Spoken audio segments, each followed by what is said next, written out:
அப்போ காய்ச்ச மரம் தான் அதிகம் கல்லடி போடும் அப்படிங்கிற மாதிரி உள்ளதிலே வலுவான கூட்டணி பலமான கூட்டணியாக திமுக தான் வச்சிருக்கு. முதல்ல எப்படியாவது திமுக கூட்டணிலேருந்து யாரையாவது ஒருத்தரையாவது உருவிட மாட்டோமா அப்படின்னு பயங்கரமான முயற்சி நடக்குது. பார்ப்போம், ஒரு 6 மாத வாய்ப்பு இருக்குது, என்ன நடக்குது அப்படிங்கிற பார்ப்போம். இந்த கூட்டணி என்ன ஆகுதுன்னு தான் மற்ற விஷயம்லாம். திரு விஜய் ஏடிஎம்கே கூட போகணும் அப்படின்னு ஏடிஎம்கே விரும்புது. திரு விஜய் அப்படி இல்லை, நம்ம தனியாக போகலான்னு நினைக்கிறாரு. அவருமே டிசம்பரில் தான் ஒரு முடிவு எடுப்பார்.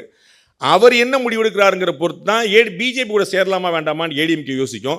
ஏன்னா நீங்கள் பயங்கரமாக அரசியலில் ராஜதந்திர திமுக மாதிரி கரைச்சி குடிச்ச ஆளே கிடையாது. நான் பல இடங்களில் ஓப்பனாக சொல்லியிருக்கேன், திமுக மாதிரி நெரேட்டிவ் செட் பண்ணுறதுக்கு ஆளே கிடையாது. என்னங்க அப்படின்னு பாரு, எப்படியும் ஏடிஎம்கே பிஜேபியோட கூட்டணி சேர்ந்துரும் அப்படின்னு திமுக காரங்க தான் சொல்லுவாங்க. அது ஏடிஎம்கே காரணம் சொல்ல மாட்டாங்க, பிஜேபி காரணம் சொல்ல மாட்டாங்க. பார்த்துக்கிட்டு திமுக ஏடிஎம்கேவும் பிஜேபி சேர போகிறாங்க. அவங்க ரெண்டும் நாங்கள் சேரலாம். அப்பா சேரலையா, ஓகே, அதான் ரெகுலர்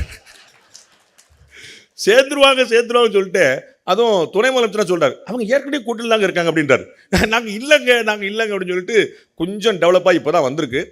யாரோட கூட்டணிங்கிறதுலாம் நம்ம டிசம்பரில் முடிவு பண்ணணும். ஒரு காலத்தில் கூட்டணி அமைக்கவே மாட்டோம் நாங்கள், இப்போ தான் கொஞ்சம் டெவலப் ஆகி வந்திருக்காங்க. யாரோட கூட்டணிங்கிறது நம்ம டிசம்பரில் பார்ப்போம். அப்படி தன்னுடைய கட்சியில் தன்னுடைய கூட்டணியில் மட்டும் ராஜேந்திரம் இல்லை, எதிர்கட்சிகள்லையும் ராஜேந்திரத்தை காட்டக்கூடியதாக திமுக இருக்குது. நெரேட்டிவ் செட் பண்ணுறதுல பயங்கர ஸ்ட்ராங்காக உட்காந்துருக்கு.